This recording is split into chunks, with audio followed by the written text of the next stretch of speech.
हृदय में विराजो, मेरी प्रार्थना है, मेरी प्रार्थना है। गुरुवै पधारो, हृदय में विराजो, मेरी प्रार्थना है, मेरी प्रार्थना है। अपना बना लो, चरणी लगा लो, अपना बना लो, चरणी लगा लो, मेरी वंदना है, मेरी वंदना है।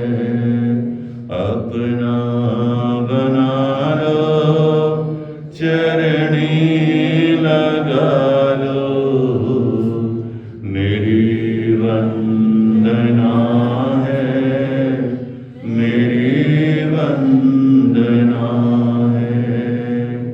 गुरुवै पधारो, हृदय में विराजो, मेरी प्रार्थना है, मेरी प्रार्थना है। सर्वप्रथम वीतराग प्रभु श्रवण भगवान महावीर स्वामी के चरणों में शत वंदनम। परम पूज्य गुरुदेव के चरणों में शत वंदनम। पाठ पे विराजे पंच परमेश्वर के चतुर्पद के धारक उपाध्याय भगवान के चरणों में शत वंदनम। श्रवण संज्ञा सलाहकार पूज्य गुरुदेव श्री रमण पुरी जी महाराज साहब के चरणों में शत वंदनम। पाठ पे विराजे पूज्य श्री ऋषभ मुनि जी महाराज साहब, पूज्य श्री तपस्वी जी महाराज साहब को वंदनम। मेरे आज गुरुदेव की आज्ञा से आपके समक्ष अपने विचारों को रखने का भाव। मैं अपनी बात को एक छोटे से दृष्टांत के द्वारा आपको समझाने का प्रयास करूंगा। एक बार स्वामी विवेकानंद जी अमेरिका में एक धर्म सम्मेलन में गए।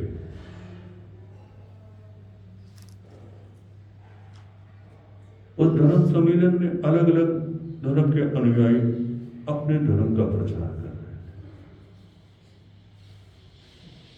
स्वामी विवेकानंद जी का जब भाषण हुआ तो उनके भाषण से सुनकर एक अंग्रेज व्यक्ति को उनके प्रति बड़े प्रेम जगा। स्वामी विवेकानंद जी की बातें उनको बहुत अच्छी लगी, उनसे बहुत प्रभावित हुआ वो अंग्रेज। और उस अंग्रेज ने स्वामी जी से एक विनती, निवेदन, रिक्वेस्ट की कि मैं चाहता हूं कि आप मेरे घर पे भोजन करें। भोजन के लिए निमंत्रण दिया स्वामी विवेकानंद जी को उस अंग्रेज ने, और स्वामी जी ने उसके निमंत्रण को स्वीकार किया। समय व्यतीत हुआ, एक दिन स्वामी जी उसके घर पर, अंग्रेज के घर पर पहुंच गए। जैसे ही मुख्य द्वार पर पहुंचे तो उस अंग्रेज ने अपने मुख्य द्वार पर एक कोटेशन लिखी हुई थी, God is nowhere, God is nowhere. Hindi समझ में आती है? हिंदी में इसका अनुवाद करें तो गॉड कहीं नहीं। अब ये लाइन, ये कोटेशन स्वामी विवेकानंद जी को ने देखी और उनको वो जमी नहीं, उनके पैर आगे बढ़ ही नहीं पाए। तो उस लाइन के वहां खड़े हो गए, उस कोटेशन के पास खड़े हो गए, गॉड इज नो वेयर। मतलब भगवान कहीं नहीं है। तो स्वामी जी थे। अब स्वामी जी ने क्या किया, वेयर का डब्लू उठाया और 9 के पीछे लिख दिया। डब्लू उठा के 9 के पीछे लगा दिया। गॉड इज नाउ हियर, मतलब भगवान यहां है। अब उस अंग्रेज ने देखा कि अरे ये क्या कर रहे, अंदर आए नहीं, कहां अटक गए। देखा बाहर खड़े हो गए और वो कोटेशन को जो लिखी थी उसने उसको ठीक कर रहे हैं, गॉड इज नाउ हियर, कि भगवान यहां है। अब उस अंग्रेज ने पूछा ये क्या, बोले जो मुझे उचित लगा, जो सही है उसको मैंने करेक्शन करी। उस अंग्रेज ने कहा कि आपने भगवान को देखा है? मैं आपसे पूछूं क्या आपने भगवान को देखा? बोलो, इतना डर के इतना इस्तेमाल नहीं, मैंने भी नहीं देखा। मैं ऐसे क्यों कहूं कि मैंने देखा, मैं साधु बन गया तो मैंने भगवान को देख लिया? नहीं देखा। अब कुछ लोग आके बोल ही देते हैं कि जब भगवान को किसी ने देखा नहीं तो भगवान है ही नहीं। अब जब देखा नहीं है, और आज तो भौतिक वैज्ञानिक लोग हैं कि जब तक सामने प्रत्यक्ष कुछ दिखे ना तो कोई मानने को तैयार ही नहीं होता। किसी को भी कह दे कि भगवान की पूजा, किसने देखी भगवान, कहां है भगवान? एक स्कूल में एक टीचर ने बच्चों से एक क्वेश्चन पूछा। टीचर ने कहा कि जो मेरे एक क्वेश्चन का आंसर देगा मैं उसे 1000 रुपए दूंगा। अब 1000 रुपए के नाम से तो बच्चे चौंक गए, सब तैयार हो गए कि हाँ क्या क्वेश्चन आएगा। अब उन्हें क्या लगा टीचर क्या पूछना चाहते हैं। उन्होंने सोचा होगा कि मैथ का सवाल पूछेगा, साइंस का पूछेगा, हिंदी का पूछेगा, इंग्लिश का पूछेगा, किसी कोई भी क्वेश्चन पूछ सकता है। अब टीचर ने क्वेश्चन रखा कि ये बताओ कि भगवान कहां है। जिसने ये क्वेश्चन का आंसर दे दिया उसे मैं 1000 रुपए दूंगा। और बच्चों ने ये अपेक्षा करी ही नहीं। और बच्चों का तो दिमाग कोई और चल रहा था। और जब टीचर ने कहा कि भगवान कहां है ये बताओगे तो मैं 1000 रुपए दूंगा।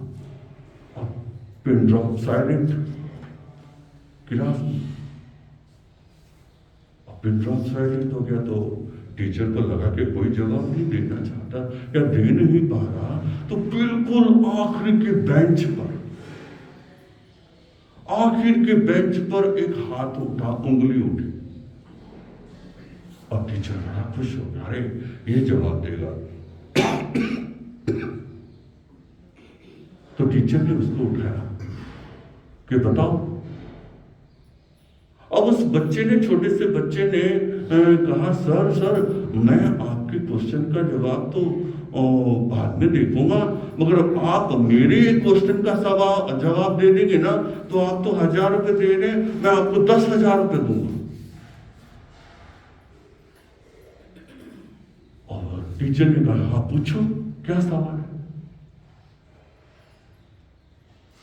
तो उस स्टूडेंट ने कहा, उस बच्चे ने कहा कि आप ये बताओ कि भगवान कहां नहीं है। टीचर ने क्या कहा, भगवान कहां है।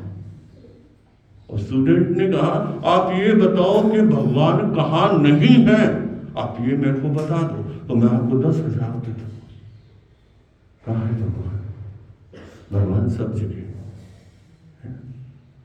तो देखने का नजरिया। जब हमने अपने दादा के दादा को नहीं देखा तो क्या वो दादा थे? दादा के दादा को देखा हमने? नहीं देखा।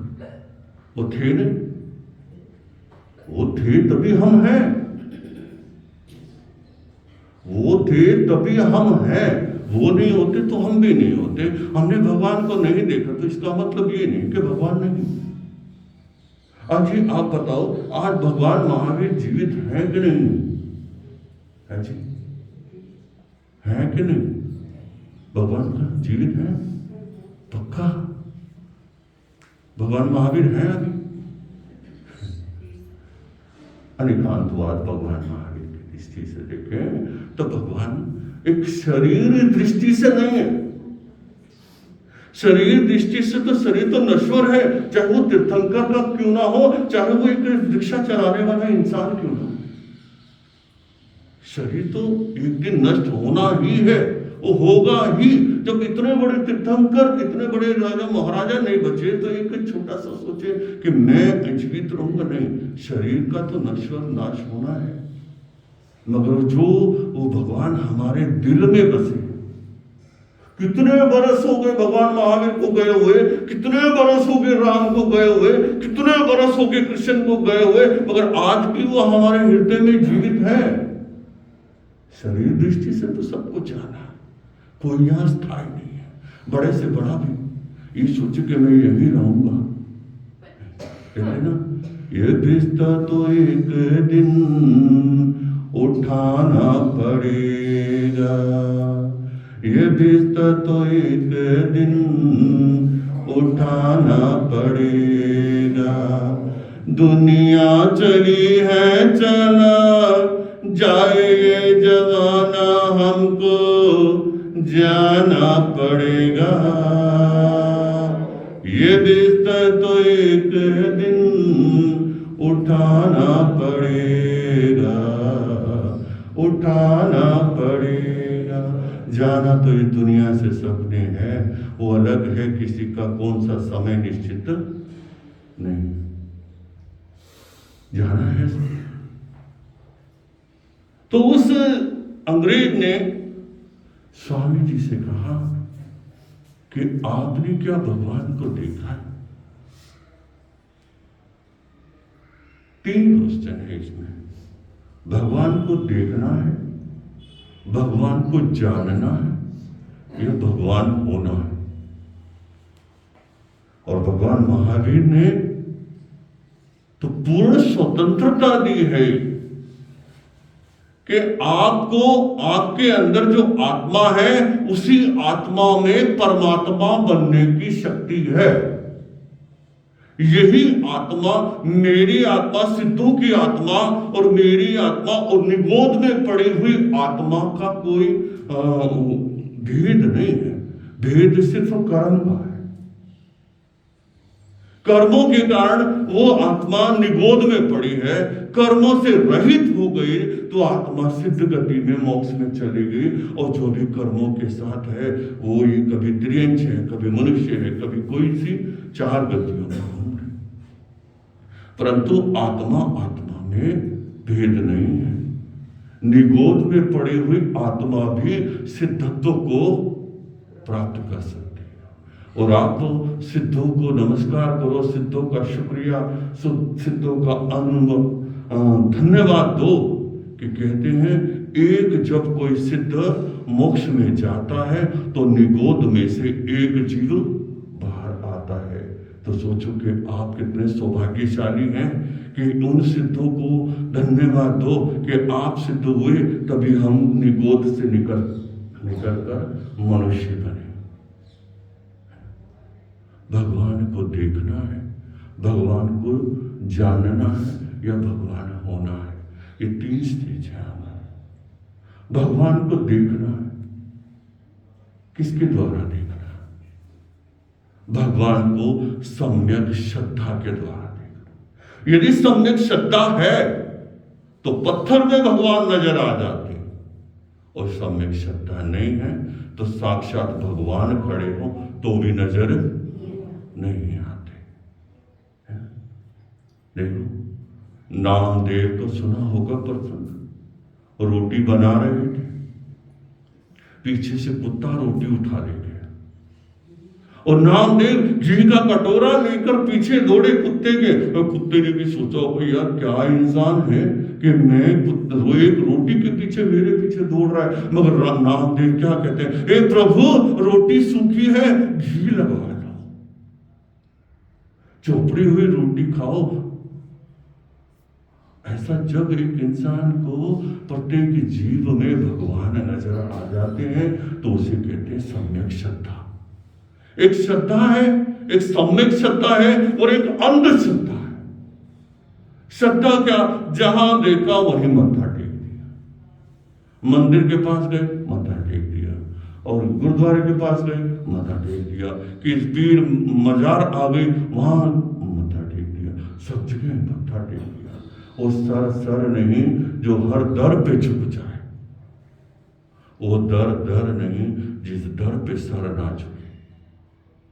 श्रद्धा एक श्रद्धा, एक सम्यक श्रद्धा वो है जिसे देव, गुरु और धर्म के प्रति श्रद्धा है, अन्यथा और किसी चीज के प्रति श्रद्धा नहीं है, उसे कहते हैं सम्यक श्रद्धा। और तीसरा है अंधश्रद्धा। अंधश्रद्धा इतनी है कि सामने वाले के दुर्गुण बुराइयां बतेरी पड़ी है। देखते हो ना, बहुत सारे साधु आज जेल में भी पड़े, वो अंधश्रद्धा है, उनके दुर्गुण ही नहीं नजर आते।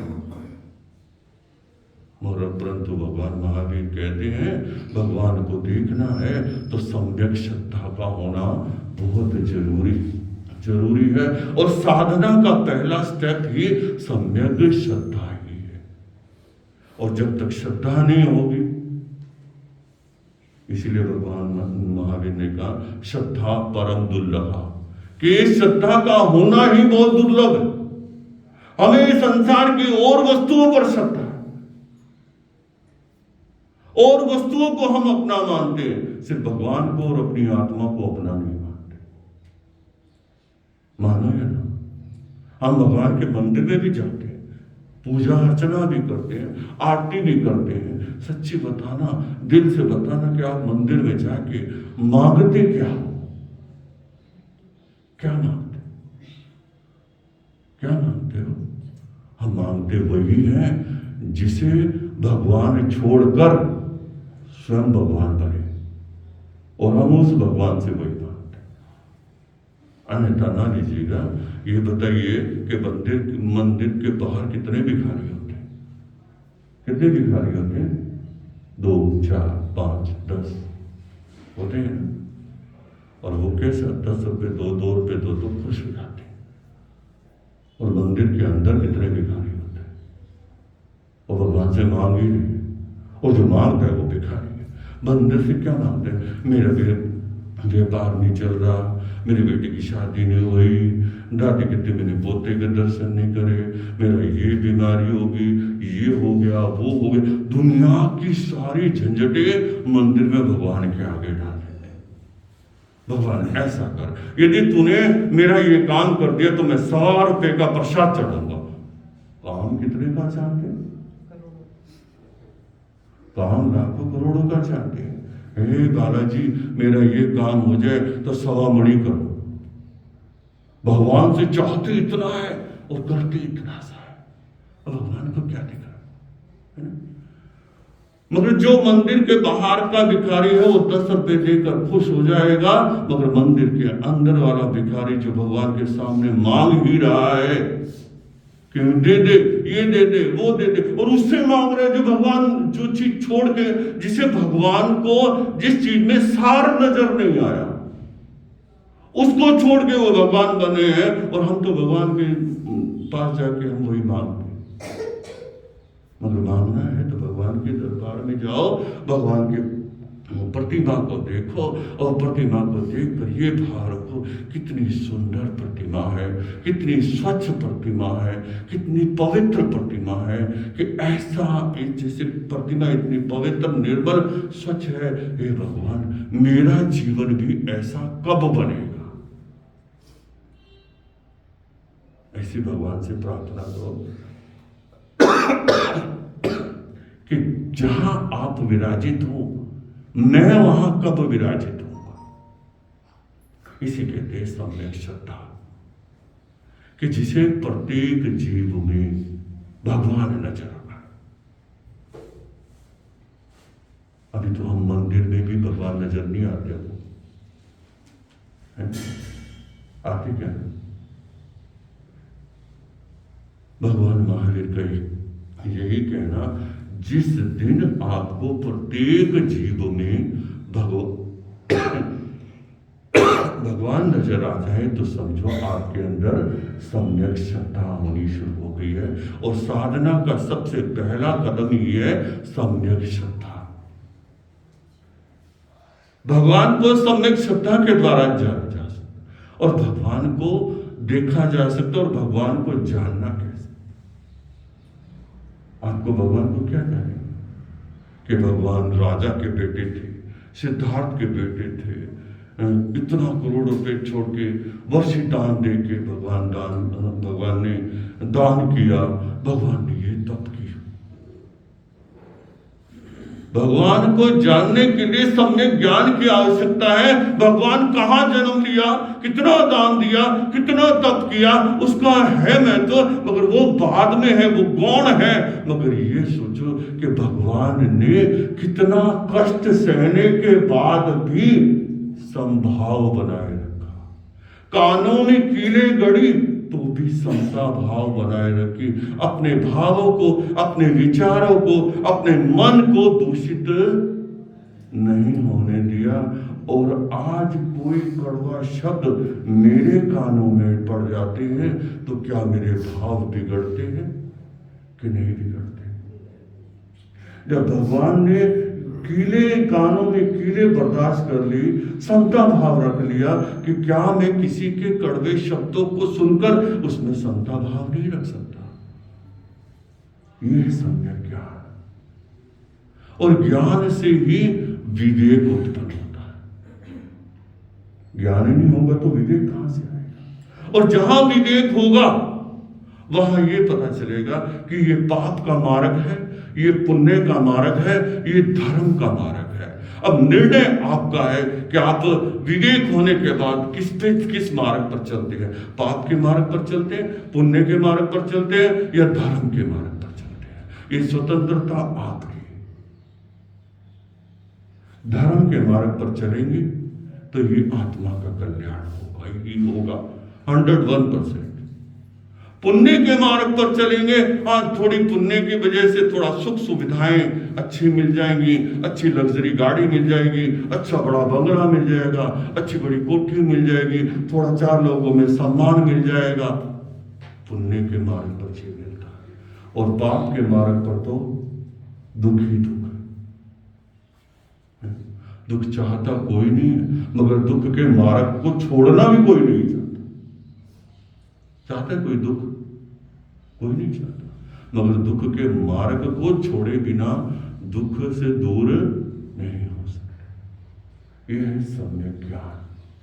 जहां विवेक होगा वहां धर्म होगा। और महावीर के 2 ही सिद्धांत हैं, विवेक और विनय। जिस व्यक्ति के पास विवेक है, बोलने में, चलने में, प्रत्येक कार्य में जो विवेक से काम करता है, उसको कर्म का बंध नहीं होता। और जिसके अंदर विनय है, अपने गुरु के प्रति, अपने माता पिता के प्रति, अपने बुजुर्गों के प्रति, अपने देव गुरु धर्म के प्रति विनय है, वो कभी जिंदगी में हार खा ही नहीं सकता। ये 2 शब्द, विनय और विवेक, ये हमारे जीवन में है तो हमारा जीवन भी पवित्र और निर्मल है। तीसरा, भगवान को देखने के लिए सम्यक श्रद्धा की आवश्यकता है, भगवान को जानने के लिए सम्यक ज्ञान की आवश्यकता है, और भगवान होने के लिए सम्यक चारित्र की आवश्यकता है। चारित्र मतलब 2 मार्ग हैं, एक अणगार धर्म, एक आगार धर्म। और अणगार धर्म मतलब साधु का धर्म, आगार धर्म मतलब श्रावक का धर्म। अब ये दोनों में से आपको, आपकी कैपेबिलिटी है, आपकी योग्यता है कि आप किस धर्म, किस मार्ग को पकड़ सकते हैं। अणगार धर्म को भी पकड़ सकते हैं या आगार धर्म को। आगार धर्म मतलब श्रावक का धर्म। और जिस भी मार्ग पर, दोनों मार्ग पर ईमानदारी से अपने कर्तव्य निष्ठ होकर चलेंगे तो एक दिन हमें भी भगवान नजर नहीं आएंगे, भगवान को देखेंगे नहीं, भगवान को जानेंगे नहीं, हम स्वयं ही भगवान हो जाएंगे।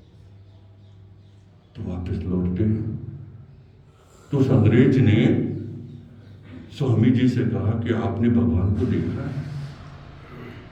तो स्वामी जी कहते हैं वो चर्चा हम बाद में करेंगे, मेरी इच्छा है एक गिलास दूध पीने। क्या आपके घर में एक गिलास दूध मिलेगा? लो, इसमें क्या बात है। वो गया, एक गिलास दूध लेके आया। अब दूध लेके आया, स्वामी जी के हाथ में दिया और स्वामी जी अलग, संतों की मौज ही कुछ अलग होती है, और गिलास में उंगली मारी जा रहे हैं। अब भी वो अंग्रेज सोचता, मैं तो इतना बड़ा विद्वान समझता था, ये कर क्या रहे हैं, दूध में उंगली मारे जा रहे हैं। उस अंग्रेज के समझ नहीं आया ये क्या कर रहे हैं, दूध में क्या खोज रहे हैं, क्या ढूंढ रहे हैं। उस अंग्रेज से बर्दाश्त की सीमा पार हो गई, तो उसने, अंग्रेज ने स्वामी जी से पूछा कि आप क्या ढूंढ रहे हो इसके अंदर। और स्वामी जी ने कहा, मैंने सुना है कि दूध में मक्खन होता है और घी होता है, मैं उस मक्खन को और उस घी को खोज रहा हूं। अब वो स्वामी, अंग्रेज सोचे ये इतनी साधारण सी बात इनको पता नहीं। कि उस अंग्रेज ने कहा, स्वामी जी ये मक्खन और घी ऐसे नहीं निकलता, इस दूध को जमाना पड़ता है, जमाने के बाद बिलोना पड़ता है, और बिलोने के बाद मक्खन निकलता है, और मक्खन घी चाहिए तो मक्खन को तपाना पड़ता है। अब स्वामी जी ने कहा, अच्छा ऐसा करना पड़ता है? बोले हाँ। तो स्वामी जी ने कहा कि जब एक साधारण से दूध में से मक्खन और घी निकालना है तो कितना पुरुषार्थ करना पड़ता है, और अपनी आत्मा में परमात्मा को देखना है तो उसके लिए कितना पुरुषार्थ करना पड़ेगा। जब तक हम अपनी इंद्रियों और अपने मन को अपने वश में नहीं करेंगे, उन पर कंट्रोल नहीं करेंगे, उन पर नियंत्रण नहीं करेंगे, तो परमात्मा भी हमें नजर आने वाला नहीं है। और ये इंद्रियां और हमारा मन, इन्हीं को जीतना बहुत मुश्किल है। मन को तो बाद में की बात है, पहले हम अपनी 5 इंद्रियों को ही जीत नहीं पाए। अभी तो इस इंद्रियों से ऊपर नहीं उठे हैं तो हम अपने मन तक कब पहुंचेंगे, और जब मन तक नहीं पहुंचे तो हम आत्मा तक कब पहुंच पाए। इसलिए अपनी इंद्रियां कितनी है पता है? 5 है ना? कौन सी है? श्रोत इंद्रिय, चक्षु इंद्रिय, घ्राण इंद्रिय, रसन इंद्रिय, स्पर्श इंद्रिय, ये 5 इंद्रियां हैं। इंद्रियां से ऊपर उठे क्या? आंख में से, आंख का काम है देखना, अच्छा सुंदर खूबसूरत रूप नजर आता है तो हमारी आंखें वहां चली जाती।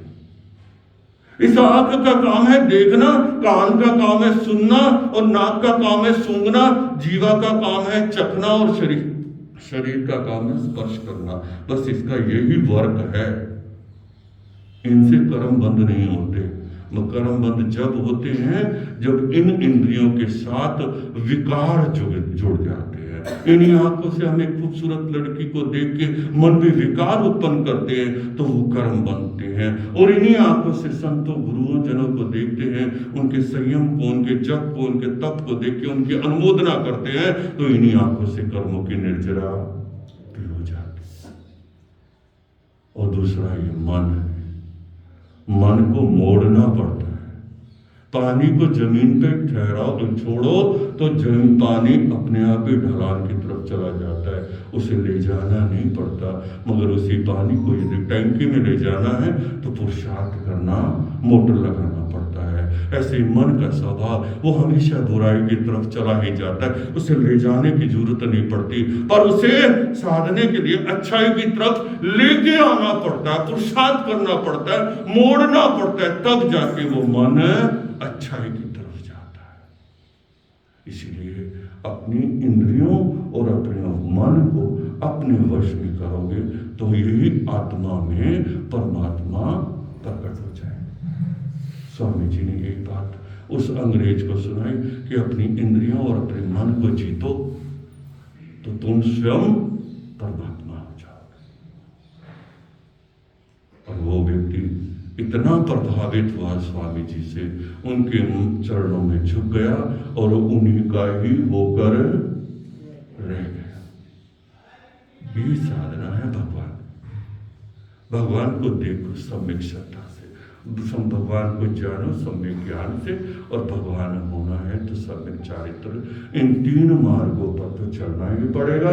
यदि इन 3 मार्गों पर नहीं चल पाए तो समझो कि हम भगवान के मंदिर में पूजा अर्चना तो बहुत कर लेंगे, मगर भगवान का स्वरूप और भगवान नहीं बन पाएंगे। बस मैं अपनी बात को इन्हीं शब्दों के साथ यही पूर्ण करता हूँ। ओम शांति।